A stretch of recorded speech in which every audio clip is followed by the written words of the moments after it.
The story of an hour by Kate Chopin শেষ অংশ। দেখো, এর আগে আমি তোমাকে গল্পটা 3টে পার্টে পড়িয়েছি। যারা যারা আগের পার্টগুলো দেখোনি অবশ্যই দেখে নেবে, তাহলে তোমাদের বুঝতে সুবিধা হবে। প্রত্যেকটা পার্টের লিঙ্ক ডেসক্রিপশন বক্সে দেওয়া আছে। এতদূর পর্যন্ত আমরা দেখেছি মিসেস লুইস ম্যালার্ড, যিনি ছিলেন হার্টের দিক থেকে খুব দুর্বল, তার হাজবেন্ড একটা রেল রোড অ্যাক্সিডেন্টে মারা যায়। যেই খবরটা তার হাজবেন্ডের বন্ধু রিচার্ড খুব নম্রভাবে এসে তার বাড়িতে তার বোন জোসেফিনকে দেয়, এবং তিনি জোসেফিনকে বলেন মিসেস ম্যালার্ডকে এই খবরটা খুব জেন্টলি দিতে, যাতে করে তার হার্টের কোনো প্রবলেম না শুরু হয়ে যায়, তার শারীরিক অবস্থার অবনতি না হয়। ফলে জোসেফিন দিদিকে এটা কিছুটা পরিষ্কার কিছুটা অপরিষ্কারভাবে খবরটা দেয়, যাতে করে দিদির হার্টের কোনো প্রবলেম না শুরু হয়। কিন্তু খবরটা পাওয়ার পরে মিসেস ম্যালার্ড গতানুগতিকভাবে স্ত্রীদের মতো কান্নায় ফেটে না পড়ে, দুঃখে ডুবে না গিয়ে সে কিছুক্ষণের জন্য বোনকে জড়িয়ে ধরে কাঁদে। তারপরে সে নিজের রুমে চলে যায় কাউকে ডিস্টার্ব করতে না বলে, এবং সেই রুমে গিয়ে সে যখন বাইরের পরিবেশটাকে এনজয় করে, সেই বাইরের দৃশ্যগুলোকে সবকিছু জানালা দিয়ে এনজয় করে, সে তখন নতুন জীবনের একটা স্বাদ পায়, যেন মুক্তির একটা স্বাদ পায়। এতদিন হাজবেন্ডের ইচ্ছে মতো চলার জীবন থেকে বেরিয়ে সে যেন একটা মুক্ত জীবন পায়, যে জীবনটা শুধুমাত্র তার, এবং আগামী দিনে সে একা নিজের জন্য বাঁচবে, নিজের ইচ্ছে মতো বাঁচবে। এই যে একটা ধারণার খুশি তার মাইন্ডে চলে আসে, এবং সেই সময় তার মুখ দিয়ে ফিসফিস করে বের হয় ফ্রি ফ্রি ফ্রি, মানে সে যে এখন পুরোপুরি মুক্ত, কারো কোনো ইচ্ছে তার উপরে আর চাপানো থাকবে না বাকি জীবনটা। এই যে ধারণাটা, যেটার ফলে তার মুখ থেকে এই ওয়ার্ডগুলো বেরিয়ে আসে। এরপরে দেখো, Josephine was kneeling before the close door with her lips to the keyhole imploring for admission. তো জোসেফিন, তার বোন, এতক্ষণ ধরে দিদি চলে গিয়েছে রুমে, ডোরটা লক করে দিয়ে কি করছে, তাই জোসেফিন ব্যাকুল হয়ে ওঠে। কি করে? শি ওয়াজ নিলিং, হাঁটু গেড়ে বসে কোথায়? বিফোর দ্য ক্লোজ ডোর, সেই রুমের বন্ধ দরজাটার সামনে, যেই রুমে মিসেস ম্যালার্ড ছিল। With her lips to the keyhole, এবং তার ঠোঁটটা ছিল ওই দরজার কি হোলের দিকে, মানে ওই দরজার সেই কি হোলের কাছে তার ঠোঁটটা থাকে, এবং সে হাঁটু গেড়ে দরজাটার সামনে বসে। ইমপ্লোরিং ফর অ্যাডমিশন, এবং সে ভেতরে আসতে চায়। ইমপ্লোরিং, রিকোয়েস্ট করে দিদিকে যে আমি ভেতরে আসবো, দরজাটা খোল, এতক্ষণ ধরে তুই দরজা লাগিয়ে কেন রয়েছিস, ইত্যাদি ইত্যাদি। Louise, open the door, I beg, open the door. সে দিদিকে বলছে, লুইস দরজাটা খোল, আই বেগ, আমি ভিক্ষা করছি, ওপেন দ্য ডোর, ডোরটা খোল, মানে আমি তোকে রিকোয়েস্ট করছি যে দরজাটা খোল। You will make yourself ill, নিজেকে তুই অসুস্থ করে ফেলবি। What are you doing Louise, কি করছিস তুই Louise? For heaven sake open the door, ভগবানের দোহাই দরজাটা খোল। Go away, I am not making myself ill, এখান থেকে চলে যা, আমি নিজেকে অসুস্থ করছি না। No, she was drinking in a very elixir of life through that open window. No, she was drinking in a very elixir of life through the open window. না, সে নিজেকে অসুস্থ করে দিচ্ছে না, বরং সে কি করছে? পান করছে। এলিজির মানে হচ্ছে অমৃত, এক ধরনের রাসায়নিক। তাহলে বলছে না, সে নিজেকে অসুস্থ করে দিচ্ছে না, বরং সে যেন অমৃত বা কোনো একটা ম্যাজিক্যাল টনিক পান করে চলেছে থ্রু দ্য ওপেন উইন্ডো, ওই খোলা জানালাটা দিয়ে। মানে ওই খোলা জানালাটা দিয়ে সে বাইরের যে দৃশ্যগুলো দেখছে, যার ফলে তার মাইন্ডে যে ইন্টেলেকচুয়াল থটগুলো আসছে, যার ফলে তার মনের মধ্যে যে খুশির উত্তেজনাটা এখন প্রবাহিত হচ্ছে, এটাকেই বলা হচ্ছে সেই ম্যাজিক্যাল টনিক।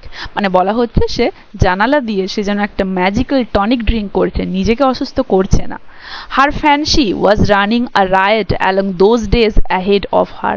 Her fancy বলতে এখানে ইমাজিনেশন, তার কল্পনাগুলো, was running riot মানে হচ্ছে দাঙ্গা। তো বলছে তার ওই যে ধারণাগুলো, ইমাজিনেশনগুলো যেন তার মধ্যে একটা বিদ্রোহ করছে along those days ahead of her, ওই দিনগুলোর জন্যে, এই যে আজকের পরবর্তী ওই দিনগুলোর জন্য, যে দিনগুলোতে সে ফ্রিলি বাঁচবে একাকী নিজের জন্যে, সেগুলোর জন্যে একটা দাঙ্গা করছে তার মনের মধ্যে ওই ইমাজিনেশনগুলো। মানে তার মনের মধ্যে খুব উত্তেজনা হচ্ছে, সে খুব ব্যাকুল হয়ে উঠেছে।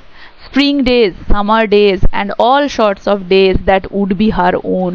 তাহলে সেই সামারের দিনগুলো, মানে এই যে সময়টা পেরিয়ে গেলে যে দিনগুলো আসছে তার জীবনে, আগামী জীবনটা, সেই আগামী জীবনে সেই সামারের দিনগুলো, অল সর্টস অফ ডে, সমস্ত দিনগুলো যেটা তার কাছে আসতে চলেছে, সেই দিনগুলোর কথা ভেবে তার মন খুব ব্যাকুল হয়ে উঠছে। She breathed a quick prayer that life might be long. সে তাড়াতাড়ি একটা প্রার্থনা করে নিল যে জীবন যেন লম্বা হয়, মানে সে আরো বেশি বাঁচতে চাইছে, কারণ এখন তো সে ফ্রি। এখন তো সে মুক্ত, স্বাধীনভাবে বাঁচতে পারবে, তাই সে প্রার্থনা করছে জীবনটা যেন আরো লম্বা হয়।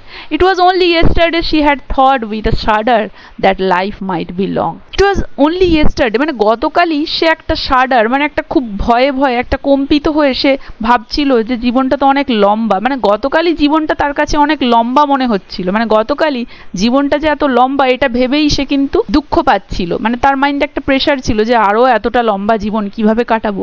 কিন্তু আজকে দেখো এই মুহূর্তে যদিও স্বামী মারা গেছে তবুও স্বামী মারা যাওয়ার পরবর্তী যে ফ্রিডমটা সেটা যেন বহু কাঙ্ক্ষিত ছিল তার কাছে, এবং তাই যেন সে জীবনটা নতুন করে নিজের মতো করে বাঁচার জন্যে দিন যাতে না কম পড়ে যায় সে প্রার্থনা করছে যেন জীবনটা লম্বা হয়। যেটা সে আগের দিনই ভেবেছিল ইস জীবনটা এত লম্বা, মানে আগের দিনই যে জিনিসটা নিয়ে তার মনে এতটা খুশি ছিল না বরং উল্টোটা ছিল, আজ সে সেটাই চাইছে জীবন যেন লম্বা হয়। She arose at length and opened the door to her sister's importunities. She arose at length সে দাঁড়িয়ে পড়লো and opened the door to her sister's importunities. Importunities মানে হচ্ছে নাছোড় বান্দাপনা, মানে তার সিস্টার এই যে বারবার ধরে অনুরোধ করছে, বারবার ধরে বলছে দরজা খোল দরজা খোল, এটা তাকে বিরক্ত করে তুলছে, তাই সে দাঁড়িয়ে পড়লো এবং দরজাটা খুলে দিল তার বোনের এই নাছোড় বান্দাপনার সামনে। There was a feverish tramp of her eyes and she carried herself unwittingly like a goddess of victory. তো বলছে there was a feverish tramp, feverish মানে হচ্ছে জ্বরাক্রান্ত বা ভারাক্রান্ত এবং ট্র্যাম্প মানে হচ্ছে ভিক্টরি, ইন হার আইস তো তার চোখে যেন একটা জয়ের উচ্ছ্বাস বা জয়ের ঘোর রয়েছে। And she carried herself unwittingly like a goddesses of victory, এবং অনিচ্ছা সত্ত্বেও কিভাবে বেরিয়ে আসছে যেন গডেসেস অফ ভিক্টরি মানে একজন বিজয়ের দেবী হিসেবে সে যেন বেরিয়ে আসছে রুম থেকে। She clasped her sister waist, সে তার সিস্টারের কোমরটা একটু জড়িয়ে ধরলো মানে আবদ্ধ করলো। And together they descended the stairs, এবং তারা একসাথে ওই সিঁড়ি দিয়ে নেমে এলো, মানে সিঁড়ি দিয়ে ওপরে উঠে রুমে গিয়েছিল নিজের, তাই সিঁড়ি দিয়ে নেমে এলো বোনের সাথে। Richard stood waiting for them at the bottom, এবং সিঁড়ির শেষ প্রান্তে রিচার্ড দাঁড়িয়েছিল তাদের জন্য অপেক্ষা করে। জোসেফিন উপরে দিদিকে আনতে গিয়েছিল তার রুম থেকে, অনেকক্ষণ ধরে সে রুম লক করে বসেছিল এবং রিচার্ড তাই নিচে অপেক্ষা করছিল তাদের জন্য। Someone was opening the front door with a latchkey, কেউ একজন যেন সামনের দরজাটা, ল্যাচকি ল্যাচকি মানে হচ্ছে সামনের দরজার যে বড় চাবি সেটাকে বলছে ল্যাচকি, তো কেউ যেন সেটা দিয়ে সামনের দরজাটা খুললো।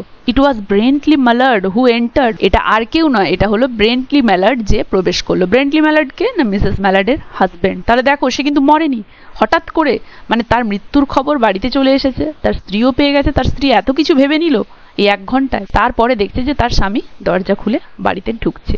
আ লিটল ট্রাভেল স্টেইন, একটু ট্রাভেল স্টেইন, স্টেইন মানে হচ্ছে দাগ বা মার্ক, এখানে কিন্তু দাগ নয়, মানে যাত্রার ফলে একটু পরিশ্রান্ত হয়ে গেছে, টায়ার্ড হয়ে গেছে। কম্পোজলি ক্যারিং, সঙ্গবদ্ধভাবে, কম্পোজলি মানে একসাথে, carrying his gripsack and umbrella, তার ছাতাটা এবং গ্রিপ স্যাক, গ্রিপ স্যাক মানে হচ্ছে থলে ব্যাগ টাইপের, যে ব্যাগে অনেক কিছু জিনিস একসাথে ভরে থলের মতো করা হয়েছে, তাহলে সে থলেটা এবং ছাতাটা একসাথে ক্যারি করছে হাতে।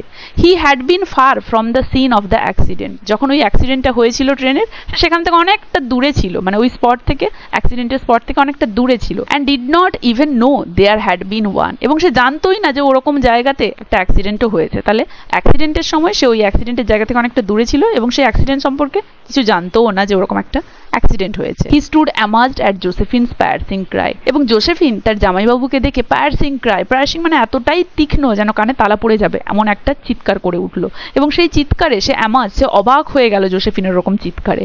At Richards' quick motion to screen him from the view of his wife, এবং সে চিৎকারটা কিসে করেছিল? At Richards' quick motion to screen, screen মানে হচ্ছে টু হাইড, লোকানো। রিচার্ড যে তাড়াতাড়ি গিয়ে লোকাতে চেয়েছিল, হিম, হিম মানে এখানে ব্রেন্টলি ম্যালার্ডকে বলা হয়েছে, যে ব্রেন্টলি ম্যালার্ডকে গিয়ে তাড়াতাড়ি লোকাতে বা হাইড করতে চেয়েছিল from the view of his wife, তার ওয়াইফ মানে তার স্ত্রী মিসেস ম্যালার্ড যাতে না তাকে দেখতে পায় সেই জন্য রিচার্ড যে ছুটে গিয়ে ব্রেন্টলি ম্যালার্ডকে হাইড করতে চেয়েছিল সেটা দেখে বা সেই প্রচেষ্টাটাতে জোসেফিন খুব জোরে চিৎকার করে উঠলো, মানে জোসেফিন আগেই দেখে ফেলেছে, মানে বেন্টলিকে লুকানোর রিচার্ডের যে প্রচেষ্টা সেটার আগেই জোসেফিনও দেখে ফেলেছে এবং মিসেস ম্যালার্ডও দেখে ফেলেছে, তাই জোসেফিন ভাবলো যে মৃত ব্যক্তি কিভাবে জীবিত হতে পারে সেটা ভেবে সে খুব তীক্ষ্ণ একটা চিৎকার করে উঠলো, এবং সেই চিৎকারের ফলে তার ওয়াইফও দেখে ফেলেছে, এবং দেখে ফেলার পরে তার ওয়াইফ সেখানেই মারা গিয়েছে হার্ট অ্যাটাক করে।